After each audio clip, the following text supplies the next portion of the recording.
PET apresenta Café com Química.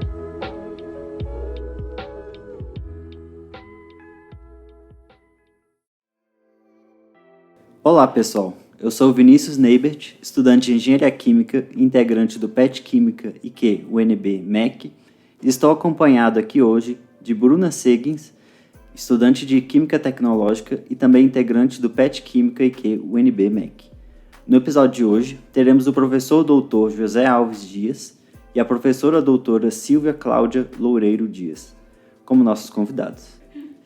Vamos falar sobre sua formação, trajetória e experiências adquiridas ao longo de sua carreira e também conversar sobre suas linhas de pesquisas na área da química inorgânica, mais especificamente a catálise. Boa tarde, Vinícius e Bruna. A gente quer agradecer, em princípio, aí a lembrança, né, de vocês aí do nosso nome, e também agradecer ao coordenador aí do PET, que é o professor Davi, né? E dizer que é sempre uma honra, né? A gente poder dar alguma informação a mais aí que sirva aí para estimular os estudantes do curso de Química, né, de uma forma geral, né? Boa tarde, Vinícius, Bruna e aos ouvintes, né? Eu também aproveito e agradeço, né, a oportunidade e espero que essa nossa conversa ela seja motivadora para os alunos, né, que não desistam da jornada, tá certo? Para darmos início à entrevista, gostaríamos de falar sobre a graduação dos senhores. Quais foram as motivações que os levaram a cursar Química e a seguir com pesquisas na área de Química Inorgânica, especialmente na área da catálise? Então vamos lá, minha história na Química é um pouco confusa, né? Eu quis fazer vestibular, na verdade, né? Entrei aqui em 81 e quis fazer vestibular para engenharia, né? Então eu queria engenharia mecânica especificamente, né?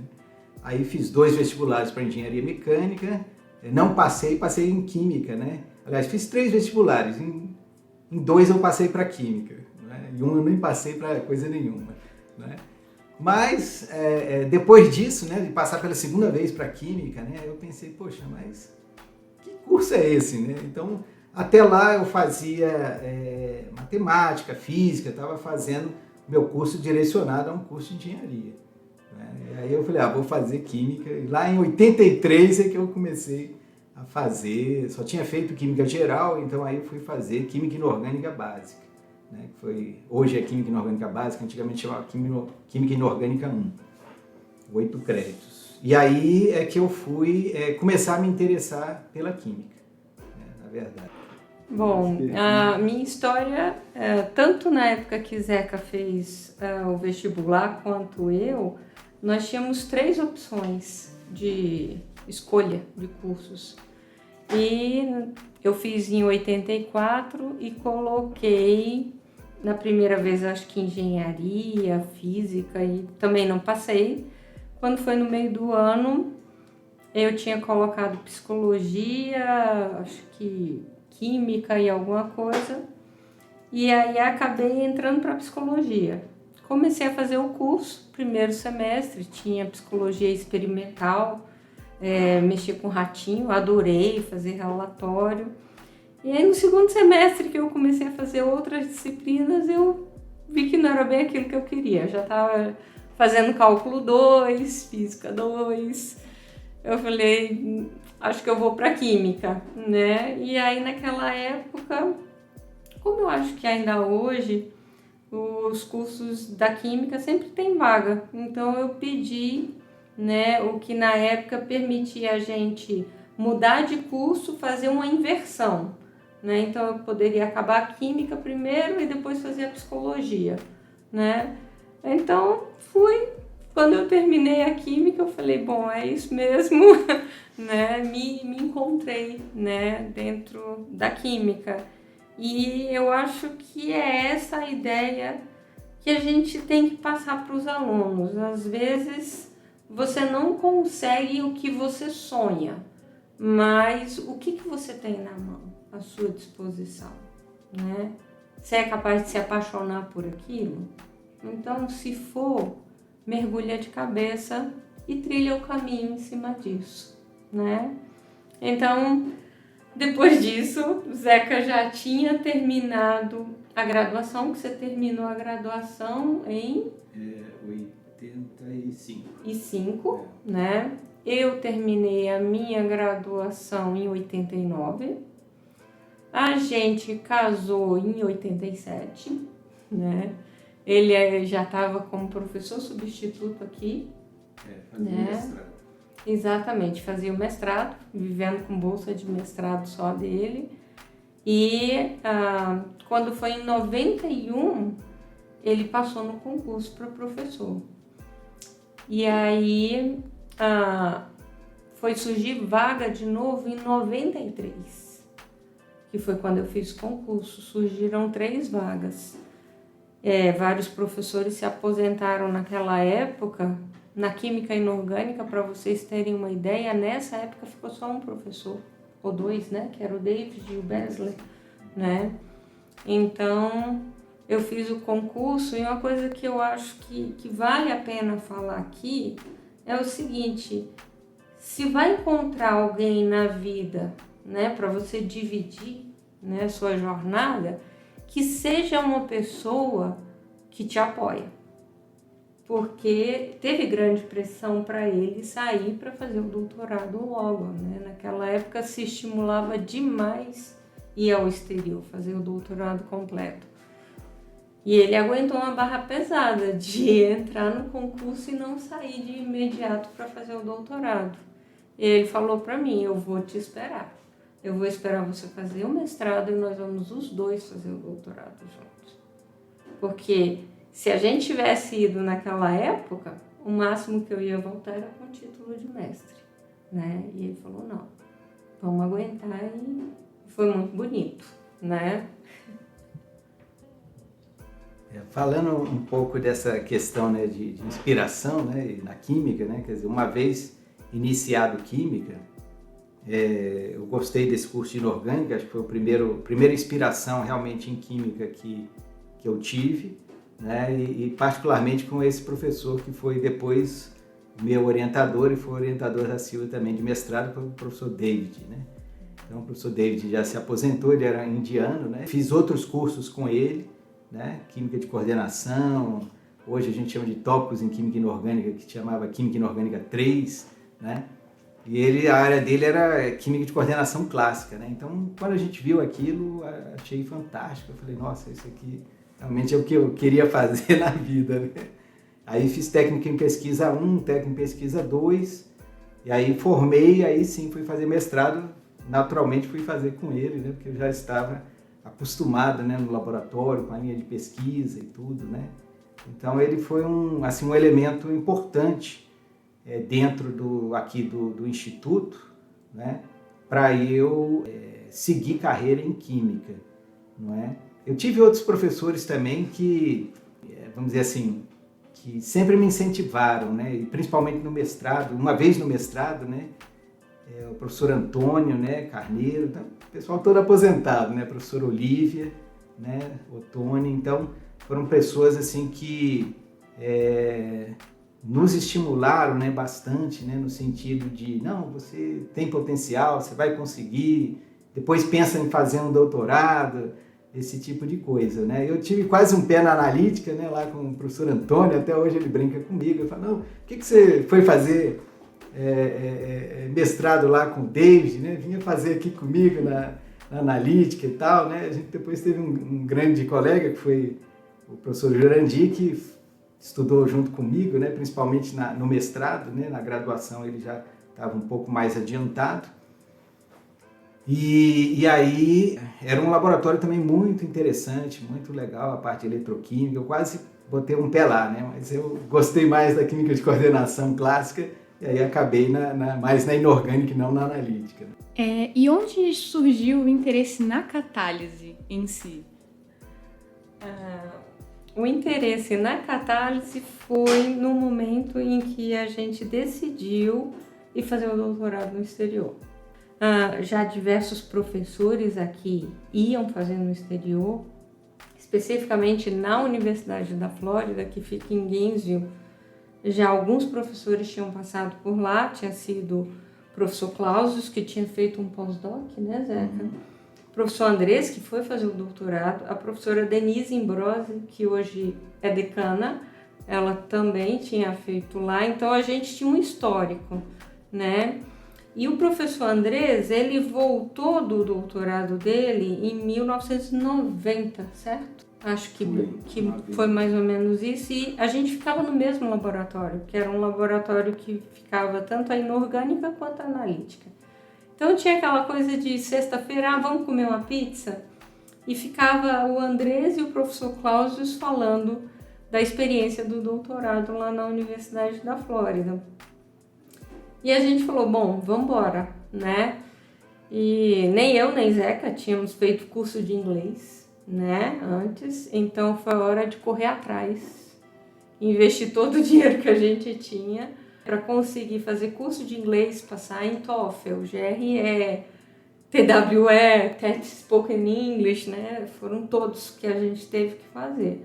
Mas no final das contas, e ao mesmo tempo submetendo bolsa para o CNPq, e na época o professor Andrés falou pra gente, olha, pega uma pessoa de renome dentro da inorgânica, né?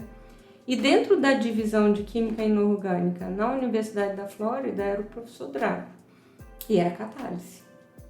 E a gente falou, bora, né? Não pensa, faz, né? Então, submetemos para o CNPq, ganhamos bolsa tanto do CNPq quanto na CAPES. Aí foi a correria de conseguir a pontuação que a universidade exigia. Conseguimos, né? E 27 de dezembro de 93, fomos, né? Para começar numa área que a gente não tinha experiência.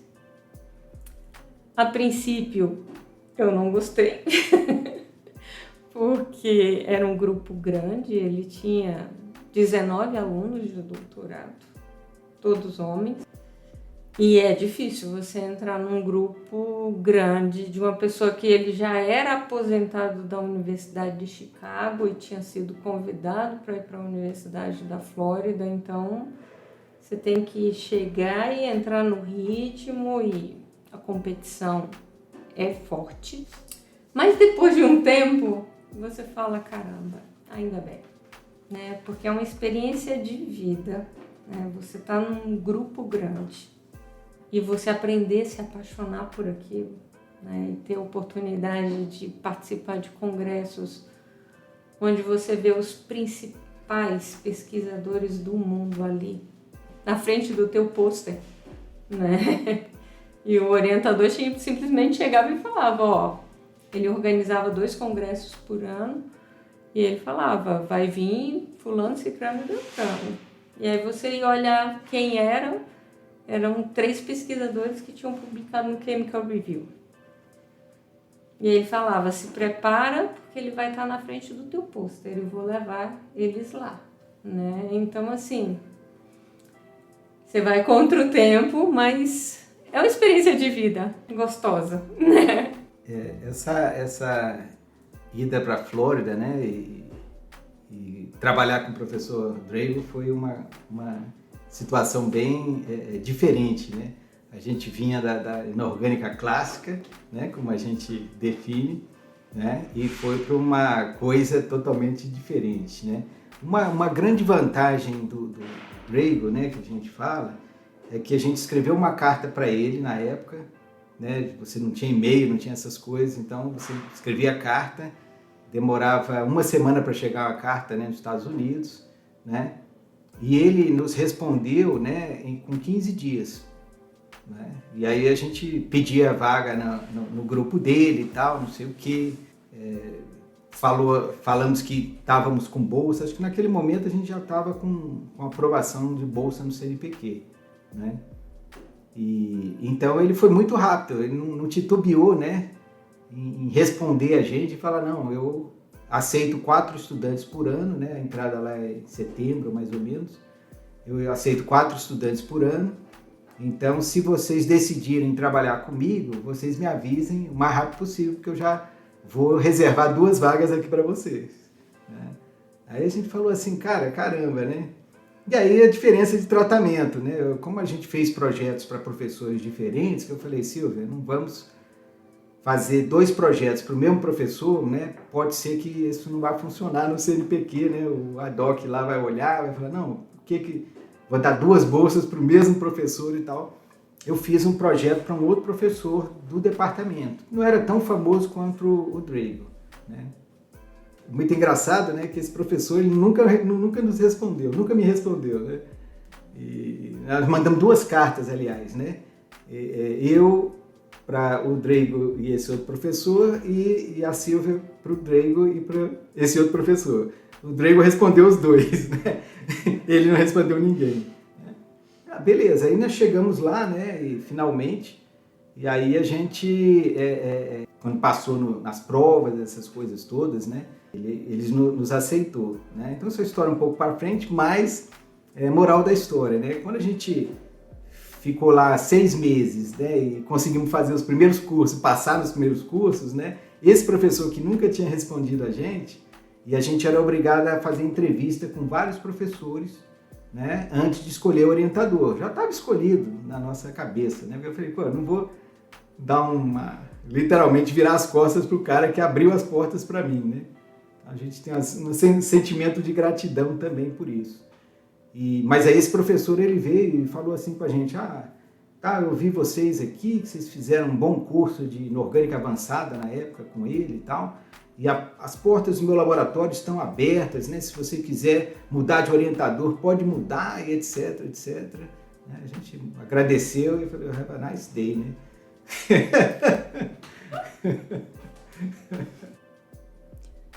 É interessante essa parte das experiências que tem no exterior, né? Porque justamente muitos alunos aspiram a estudar no exterior. Os senhores poderiam oferecer alguma orientação e dica para aqueles que desejam aprimorar seus conhecimentos e experiência acadêmica fora de seu país de origem? Sim. Recentemente nós tivemos 2 alunos que estão no exterior. Um está na França, em Lille, outro está no Instituto Max Planck, na Alemanha. E os 2 foram alunos daqui, né? Um deles já fez mestrado e foi com doutorado, que está na França. O outro pulou direto para o doutorado, foi fazer em São Carlos. E lá ele conseguiu, agora fazendo um sanduíche de 1 ano no Max Planck. O que eu observo no caso dos 2 eles vão atrás das oportunidades, em boletins, eles participaram de congressos desde a graduação. E é importante lembrar para os alunos que nós temos edital, tanto na UNB, para aluno apresentar pôster, trabalho em congresso, quanto a FAPDF, né? São os 2 locais que eu vejo mais direto, né? E eles iam, a gente estimulava aí nos congressos de catálise. Então eles começaram a conhecer vários pesquisadores do Brasil, né? Vem pesquisador do estrangeiro, então foi essa oportunidade de observar e eles tomarem a iniciativa de ir atrás, né? De conseguir fazer entrevista, né? Para ir direto para um doutorado, ou seja, não ter medo do não. Né? Pode acontecer, pode, mas também pode dar certo, né? Então eu acho que isso é muito importante. Se o aluno tem a oportunidade de participar de congresso, de entrar num grupo de pesquisa, desenvolver algum trabalho, isso dá um estímulo e uma melhoria no currículo. Eu acho que começa por aí mesmo, né? Quer dizer, a primeira coisa, o estudante ter aquela vontade de fazer pesquisa. Pesquisa é uma coisa legal? E eu acho que é uma coisa que me satisfaz, né? Como pessoa, né?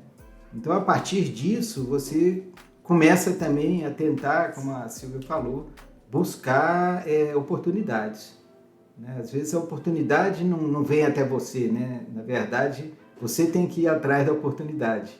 E começa por aí, você tentar se engajar num grupo de pesquisa. A gente vê a dificuldade, né? Hoje, né, porque o curso de Química tem muita desistência, né? Mas se todos entrassem, né, a gente ia ter que mudar o nosso método de absorção de estudantes aqui, né? Porque nem todos os estudantes têm oportunidade, né, para entrar nos laboratórios de pesquisa.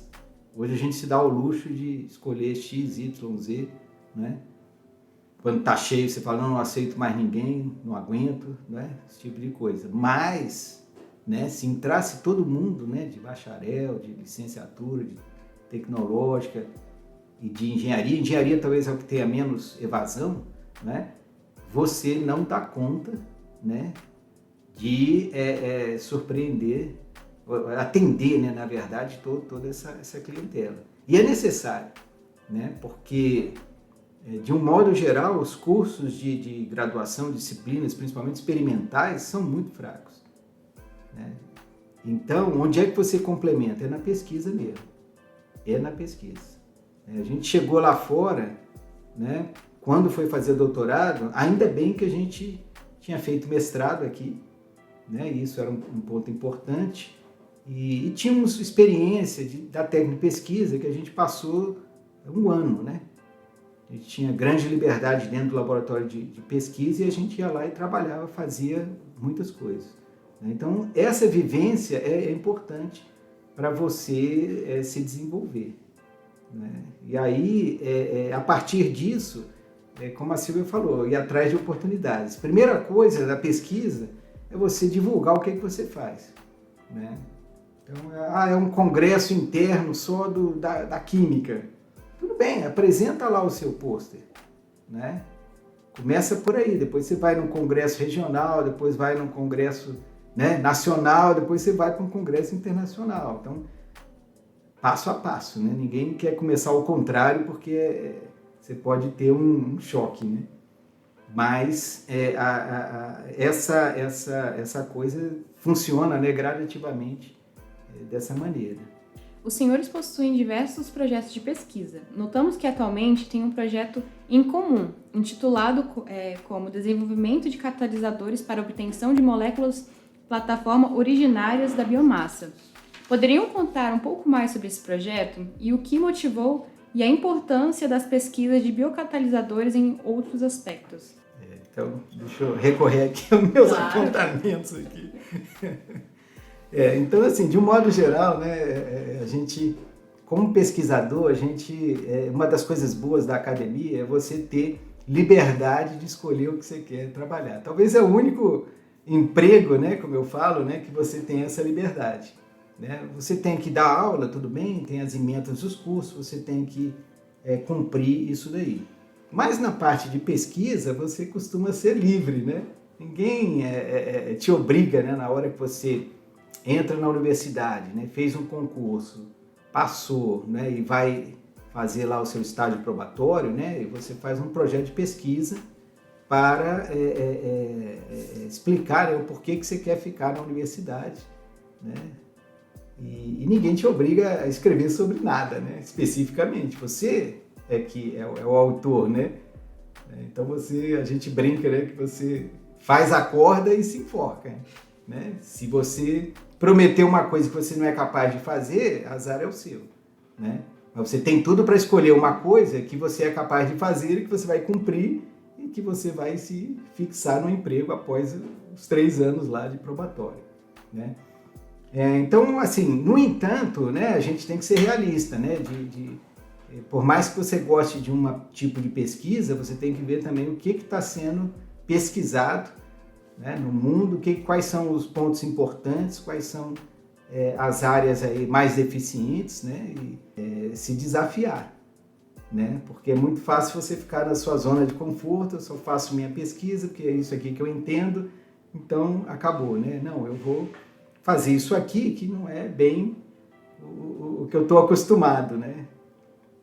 E aí se propõe projetos novos e coisas novas. Então, a gente veio de uma escola, né, de catálise, né, onde a química do petróleo era forte, né, e a gente trabalha com catalisadores que são conhecidos mundialmente, né, e são explorados industrialmente, né, as eólicas, né, a linha de pesquisa da Silva, polioximetalatos na minha linha de pesquisa. A gente tentou abrir outros catalisadores também, para não ficar exatamente preso a isso, né? E em algum momento você tenta escolher outra matriz que não seja petróleo, né? Porque todo mundo, o mundo todo metendo, né, a boca no petróleo, falou, oh, isso aí vai acabar, tá acabando com o mundo, não sei o que, não sei o que. Você fala, cara, estou fazendo um projeto de pesquisa sempre em cima disso, então tem que dar uma aliviada, né? Então foi quando a gente procurou essa questão aí da biomassa, né, que virou uma alternativa, né, para pesquisa.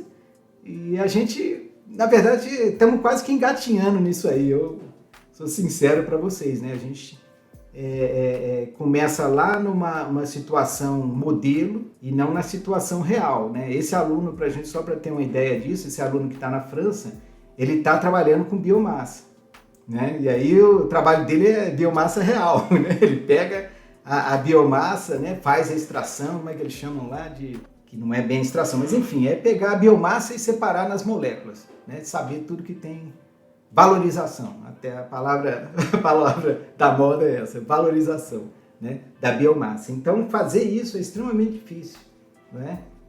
Requer, além de, vamos dizer assim, materiais, equipamentos específicos, né? Requer também bastante conhecimento, né? Muita química orgânica, né? Enfim, né? A gente já está pegando o ponto do lado de cá. A gente pega essas moléculas que são extraídas da biomassa, que a gente sabe que são extraídas numa certa quantidade, por exemplo, polissacarídeos, né, açúcares, né, de uma maneira geral, falar o que eu posso transformar açúcar em alguma coisa, né, que seja economicamente viável, ou a chamada molécula plataforma, ou a partir de açúcar eu obtenho tal molécula, a partir dessa molécula eu posso obter X, Y, Z, K, então você tem aquele desenho clássico, né, das possibilidades de utilização daquele composto, né? E aí a gente pega essa molécula ideal, né, e usa um catalisador e vê o que vai. Nesse ponto eu acho fundamental ir em congresso, porque a gente tem o hábito de ir tanto no nacional de catálise quanto no regional de catálise. Então todo ano tem um congresso, porque você vê na apresentação dos palestrantes o que está acontecendo, principalmente na área da catálise, que você tem muitas empresas participando, né? Então você tem sempre Petrobras, né, e outros, né, também projetos financiados, né? Então você tem a oportunidade de ver o que o pessoal está fazendo, né, na atualidade, né? O que o mercado está exigindo, a sociedade está exigindo. Então, é bem interessante ter essa oportunidade, né, de participar dos congressos, né, de realmente ir assistir as palestras, né, os minicursos. Isso daí é muito enriquecedor, né? E outra coisa importante, né? Você também escolhe as linhas de pesquisa, né, que você eventualmente vai fazer projetos em função de financiamento, né? Então, o que as diretrizes, né, governamentais ou gerais, ou mesmo na iniciativa privada, o que eles estão privilegiando em termos de pesquisa, né? Então, você procurar temas que são correlacionados é importante, senão ninguém te financia também. É aquele negócio, eu escolho a minha linha de pesquisa, eu tenho essa liberdade, mas se ninguém me financiar, eu acabo parando, né, efetivamente de pesquisar, né? Então essa escolha da biomassa hoje é fundamental, né, porque é uma área que todo mundo está investindo, todos os países, como eu chamo, né, desenvolvidos ou não desenvolvidos, mas todo mundo tem biomassa, né, algum tipo de biomassa, que pode ser uma coisa regional, é uma coisa regional, aliás, né, ou pelo menos de um país, né? E você, então, procura escolher temas, né, que têm chance de serem financiados, né? por órgãos oficiais ou mesmo pela iniciativa privada. E nesse ponto que o Zeca falou, né, eu acho que vale a pena mencionar o seguinte: nós voltamos do doutorado em dezembro de 97 e ainda antes de defender o doutorado a gente já estava submetendo o projeto para o CNPq, que na época era realmente o órgão financiador, né? Depois veio o FAPDF e ficamos submetendo 98, 99, 2000, 1, 2, 3, né? Você ganhou o seu primeiro projeto em 2006. E eu fui ganhar o meu primeiro projeto em 2005. Então, foram anos tentando, levando não e não desistindo. Né? A gente falou, bora, né? E quando saíram vários, né? Saíram um da Petrobras, que eles escreveram um e-mail falando: olha, a gente viu na literatura que você trabalha com os eólicas, nós temos tal reação e a gente tem a nossa eólica, o que você pode modificar e a gente quer chegar em tal produto. Quer entrar? Faça o projeto, submeta que a gente vai analisar. E deu certo, e foi ótimo, porque foi onde montou o nosso laboratório, né? De repente, né, a gente tinha diversos equipamentos, né, à nossa disposição.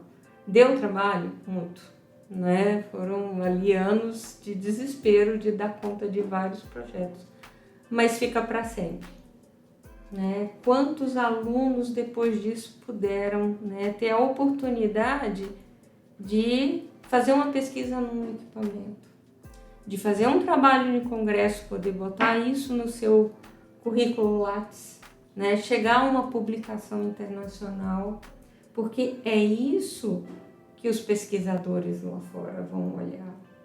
E quando eu falo lá fora, seja fora da UNB, né, no Brasil ou no exterior. Qual a sua experiência? Ela é retratada através desses produtos. Então, você tem essa oportunidade de alavancar a carreira de quem vem depois, né? Esse ponto é um ponto importante, né? Assim, eu considero nevrálgico, né, pra gente, porque você ficar entre 98, né, e 2006, né, para conseguir um projeto de pesquisa, e olha que meu primeiro projeto de pesquisa no CNPq não era 11 mil reais, né? Você fala, cara, o que você compra com 11 mil reais, né? E então, assim, a gente teve de certa forma, né, a gente se associou num projeto de combustíveis com o professor Joel na época, e acho que isso também foi uma salvação para a gente, né? Esse projeto foi ali nos anos 2000, né? Então, envolveu também, deu muito trabalho, envolveu primeiro uma reforma num laboratório lá no ICC, a gente não tinha nem perspectiva de vir para esse prédio, né? E instalamos os equipamentos lá, mas foi um projeto grande, né? Mais de R$1 milhão de reais, né? E muitos equipamentos, então a gente conseguiu montar tudo lá, né? Botar para funcionar, né? E começar a fazer alguma pesquisa, que eu, como falei para a Silvia na época, eu falei, a gente não pode morrer, né? Morrer aqui no sentido científico, né? Se você não publicar, não aparecer, não fizer nada, não vai ao congresso porque não tem trabalho, logo ninguém vai te conhecer, né? Então você precisa aumentar o seu currículo, né? De alguma forma, né? Mostrar que você consegue fazer pesquisa. Então eu falei, a gente não pode morrer nesse período, né? Então, de 98 a 2000 saiu esse projeto, que foi coordenado pelo professor Joel, né? A gente só estava na equipe, né? Mas pelo menos estávamos, iríamos usufruir também dos equipamentos, tanto para pesquisa de combustíveis, mas também para outras pesquisas, que essa era a ideia de trabalhar nesse projeto, né? E depois a gente conseguiu projetos próprios, né? Vamos dizer assim. Mas é um momento doloroso, porque a gente não entendia, né, por que o país investiu na gente 4 anos, né, de bolsa, de doutorado no exterior, né? Quer dizer, o país paga a sua bolsa, as taxas da universidade, que são caríssimas, né? E quando chega aqui, ele te larga, né? Fala, ó, agora você se vira aí, né? Sobreviva. E a gente mandava projeto para o CNPq e recebia não, né? Não com as desculpas mais esfarrapadas possíveis, né?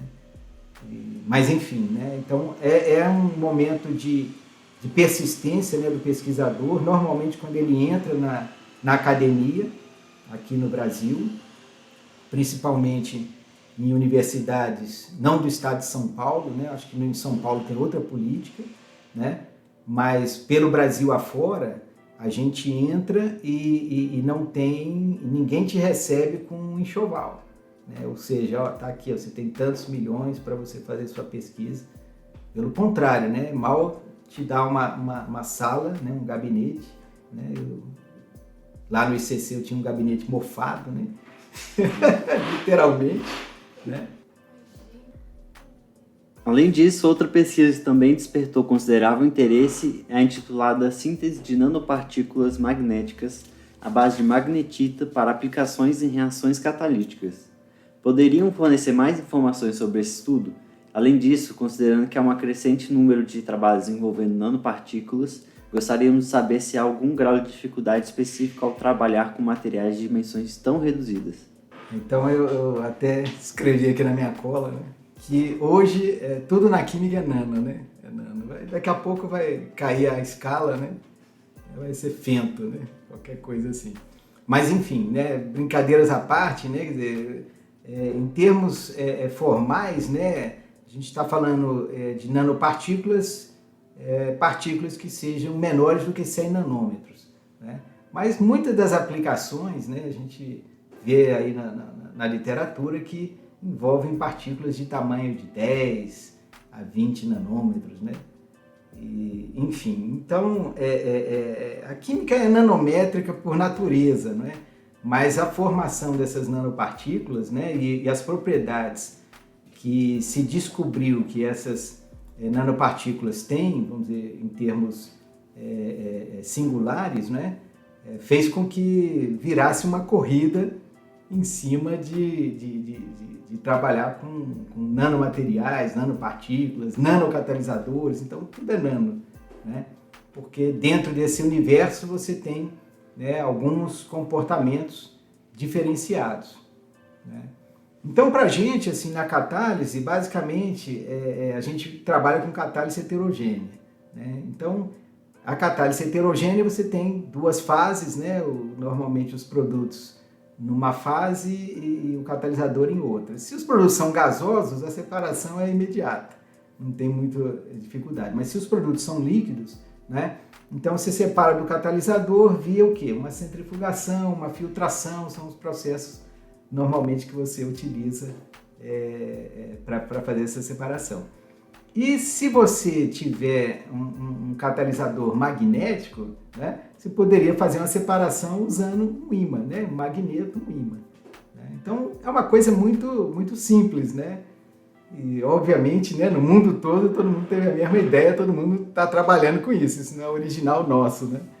Mas a gente falou, olha, vamos tentar fazer então catalisadores magnéticos. Então uma das ideias de nanopartículas magnéticas que é muito estudado na literatura são a magnetita, né? Então a magnetita você tem um mineral e você tem as nanopartículas de magnetita, né? E a gente achava que isso era muito difícil e tal. Eu fui lá, pegou uma receita, né? Tem milhares de receitas e falou, vamos lá, vamos fazer. Aí fizemos, aí você fica maravilhado. Qualquer aluno de química geral consegue fazer uma nanopartícula, né? Em termos de preparação, né? Seguir a receita é muito simples, né? Não tem muita dificuldade, né? E magnetita particularmente. Eu falei, vamos fazer uma coisa que seja fácil, né? Aí a gente quer estabilidade nessa nanopartícula e aí começa a coisa a piorar um pouquinho, né? Porque a magnetita oxida com facilidade, reage com ácido, né? Então vamos revestir ela com sílica, né? Opa, fazendo esse revestimento com sílica, ela fica muito mais estável, né? Então a gente começa a estudar. E aí a gente falou, bem, e agora se a gente funcionalizar a superfície dessa nanopartícula com um material catalítico, né? Tá, vamos botar um polioximetalato lá, então vamos embora. Vamos tentar construir a nanopartícula magnética dentro de uma zeólita. Ainda não fizemos isso, mas está na lista, né? Está na lista. Então, essas coisas vão inspirando, né, a gente para tentar fazer essa preparação. Uma das coisas que a gente gosta mais é a parte realmente de preparação dos catalisadores, né? A gente gosta até mais disso do que das reações, mas a catálise praticamente não existe se você não fizer uma aplicação, né? Mas onde a gente foi mais treinado, né? Eu costumo falar para a Silvia, a gente foi mais treinado, né? Exatamente nessa parte, né, sintética, né, de caracterização desses materiais catalíticos. E aí a gente começou a fazer isso, né, e recentemente a gente conseguiu fazer esses catalisadores magnéticos, né, uma nanopartícula de magnetita, né, revestida com sílica e na superfície um heteropoliácido, né? E a vantagem é essa, você faz uma reação e retira o catalisador simplesmente pegando um ímã, né? E fazendo uma decantação, então é muito, muito tranquilo. Então essa é a parte fácil, né? A parte difícil é essa aí. Como você sabe que é nano, né? Então se achar as propriedades nano, aí sim, é uma coisa um pouco mais complicada, você precisa de um pouco mais, de algumas técnicas mais sofisticadas, né? Então, especificamente no nosso caso, a gente tem trabalhado com microscopia de transmissão, né, e medidas de magnetização, né? Então tem o pessoal lá da física que a gente conheceu, né, o professor Coakira. Então a gente tem feito algumas medidas lá magnéticas, né? Nessa parte da magnetita, né, revestida com sílica, né, a gente acabou publicando um trabalho que funcionou bem, fez uma associação lá com eles, né? Embora fosse um tema conhecido na literatura, mas a gente conseguiu achar um espaço livre, né? Mostrando como é que essa cobertura funcionava em função da espessura da camada de sílica, não é? E medindo o magnetismo disso, né? Então, eu me lembro que no início, trabalhando com isso, muita gente dizia, isso aí não, todo mundo já sabe, todo mundo já fez, né? Num congresso, inclusive, alguém tentou esculachar o trabalho, né? Eu falei, tudo bem, né, cara? Vamos lá, né? Quem ri por último ri melhor, né, cara? E aí conseguimos publicar, hoje é um trabalho bastante citado, né? E eu falei, cara, é engraçado, né? Talvez mostrar para aquela pessoa lá que tentou esculachar na época, né? Acho que você tem opinião, tem uns caras aqui que acham um pouquinho diferente, né, cara? Mas enfim, isso são comentários, né? Mas, então, é importante nessa parte de caracterização que você tenha algumas ferramentas, né? Quanto mais ferramentas sofisticadas, melhor, né? E hoje a parte de microscopia é fundamental, né? A gente não tem um recurso grande de microscopia, mas lá no LabMIC, né, que é o Laboratório de Microscopia em Goiânia, a gente consegue fazer essas microscopias de transmissão. É pago, esse é o lado ruim, né? Mas se você tiver algum projeto com algum dinheiro, a gente pagou várias dessas microscopias com recursos próprios. Hoje a gente tem algum projeto que consegue pagar com recurso do projeto. Então você vai conseguindo fazer, as pessoas fazem imagens lá de boa qualidade e aí você vai interpretando aqui, né, com os colegas. Não é a situação ideal, mas pelo menos minimiza um pouco, né, essa questão da caracterização dos materiais magnéticos em si. Só complementando, né, agora a gente já está pensando em funcionalizar com complexos inorgânicos, em parceria com professores aqui também do IQ, né? E o que Zeca falou a respeito de técnicas são fundamentais para a gente caracterizar e a gente propor, vamos fazer, né, tal combinação de catalisadores, como ele falou, a gente já ouviu assim em pôster, né? por que você está colocando um superácido em algo que já é ácido, como a zeólita, né?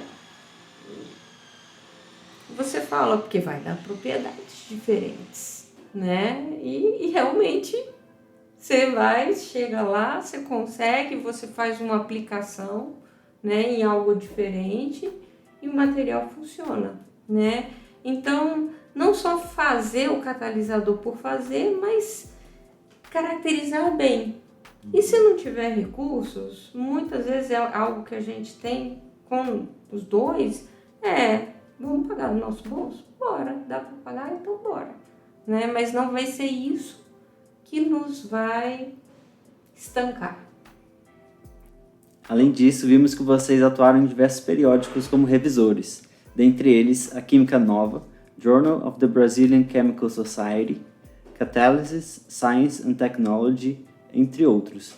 Poderiam nos contar um pouco mais sobre essa experiência? Primeiro, isso aí, o trabalho de revisão de artigos é um trabalho voluntário, né? Então, ele não é remunerado. O que algumas editoras fazem hoje em dia, por exemplo, a MDPI, que é uma editora lá da Suíça, né? Eles te dão uma espécie de vouchers, né? O sistema Open Science agora, ele é financiado pelo próprio cara que faz a pesquisa. É uma coisa engraçada isso, mas enfim, é uma conversa longa, né?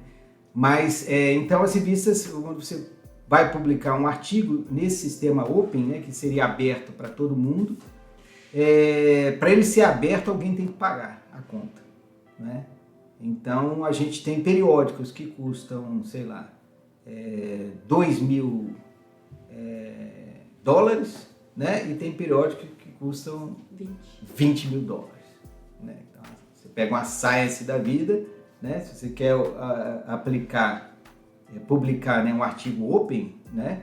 Você paga $20.000, né? Depois passa tudo pelo processo, né, de escrutínio, né, vamos dizer assim, dos pares, né, ou seja, desses pareceres que a gente dá, e vencido isso, você finalmente vai publicar o artigo e ainda tem que pagar mais $20.000, em adição a tudo que você gastou para fazer o artigo, né, porque a pesquisa ali dentro custou dinheiro, né, cada reagente, cada medida, etc, etc. Mas enfim, então é um sistema open. Agora, em compensação, você deixa ele aberto a qualquer pessoa ler, né? Então as editoras, elas trabalham mais ou menos nesse sentido, e o pessoal, por exemplo, da MDPI, como eu estava falando, te dá aí um voucher, te dou $100, né, em crédito, para na hora que você for publicar um artigo numa das revistas dessa editora, você tem $100 a menos, né? E lá, na verdade, eles trabalham com franco suíço, né? Então, em geral, a maioria dos artigos lá é 2.000, 2.600 francos suíços. E aí você tem que fazer lá revisões, e cada revisão te dá 50 ou 100 francos suíços, depende da revista. Enfim, né? Você tem que fazer um bocado de revisão, mas se você fizer um bocado de revisão a $100, né? A $100 e 2.600, 26 revisões, né? Para conseguir um free, né? Uma publicação livre. Mas é um trabalho interessante, né? E acho que assim permitiu uma boa visão, né? Porque a gente sempre se coloca na posição, quando você termina a sua pesquisa, escreve o trabalho e submete, você quer que seja aceito, né? Essa é a expectativa de todo mundo, né? E o que você recebe de lá é críticas, né? É a mesma coisa. A gente brinca analogia quando você faz uma prova, né? O estudante faz uma prova e aí ele fica na expectativa do resultado. E aí vem lá o resultado, a nota baixa, né?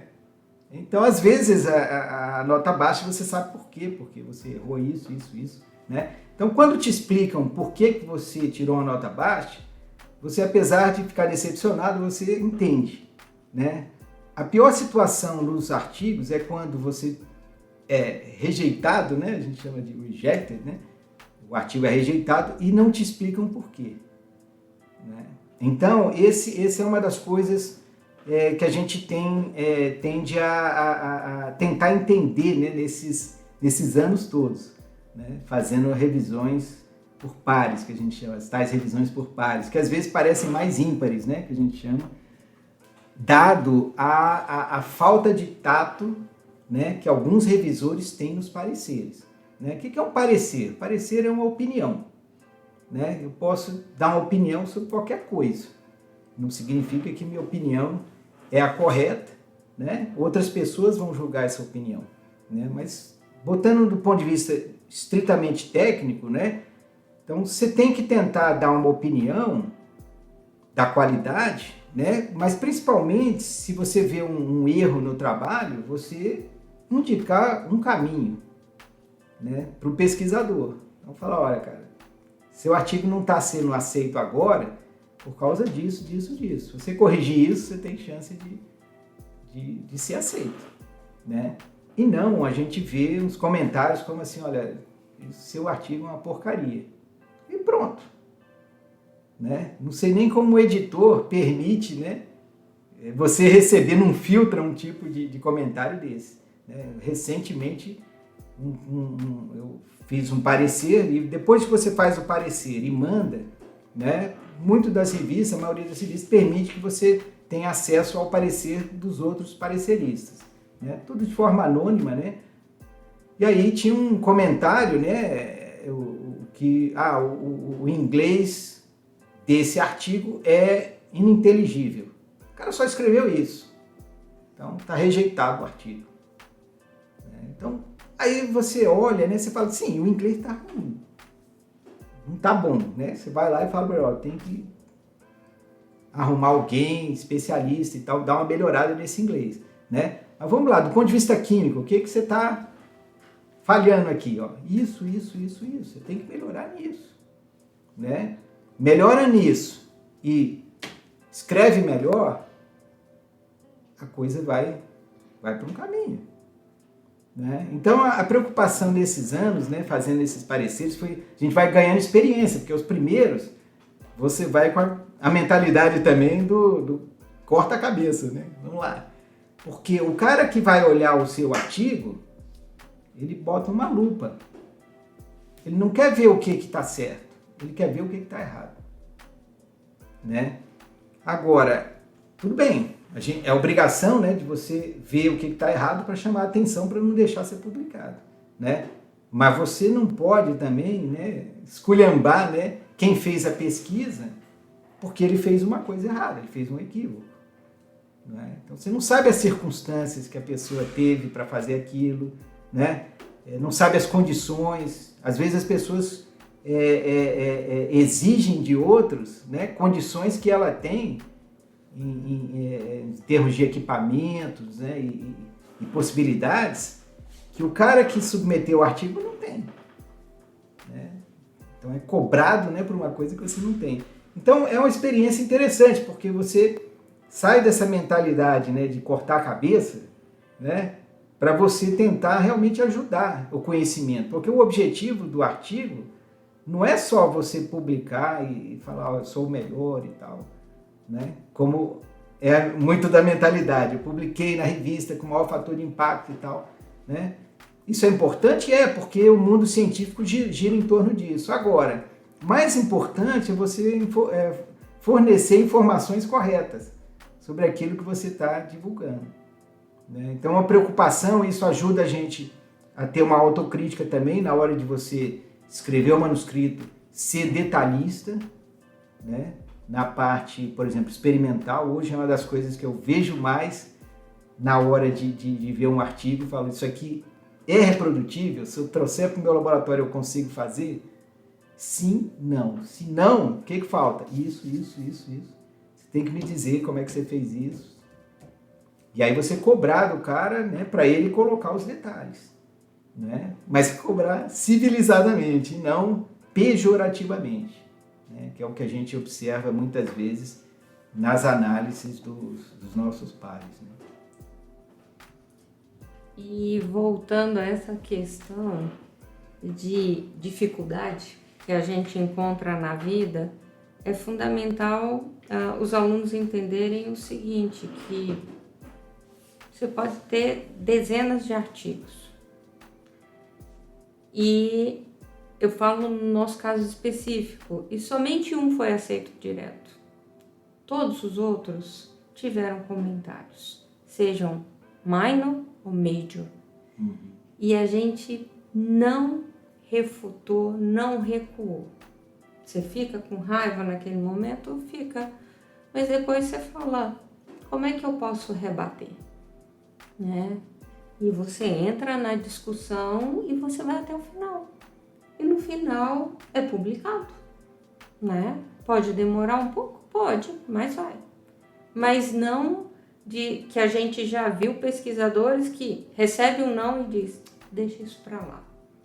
Não. Então é o mesmo papel do aluno. Vai receber não? Sim.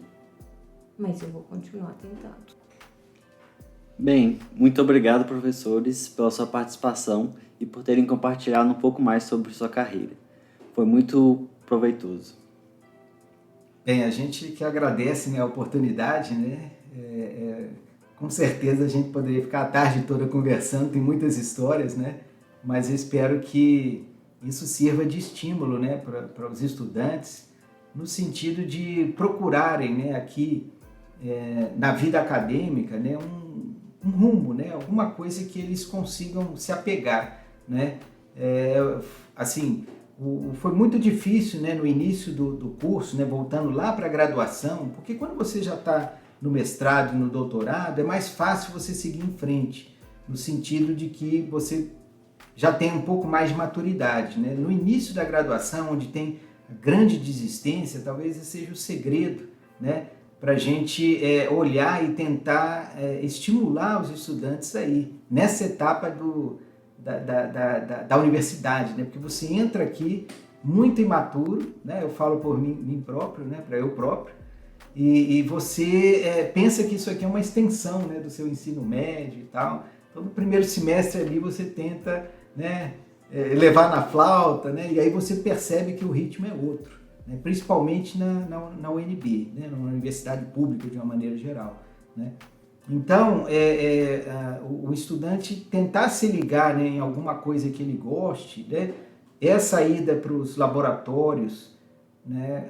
Não precisa ser tão prematuro, né? Mas ali no segundo semestre, terceiro semestre, é importante o aluno começar a se envolver, né? Se ele conseguir se envolver numa pesquisa com algum professor, né? Com alguma atividade, né? Hoje tem muitas atividades de extensão também, né? Então a gente tem que abrir o leque, né? Não ficar só no laboratório. Mas isso aí pode ajudar o estudante a se fixar na universidade, na graduação, e não desistir, né? Que é um sacrifício grande. Todos que foram aprovados em algum processo seletivo, né, para um curso na UNB, né, é uma dificuldade imensa, né?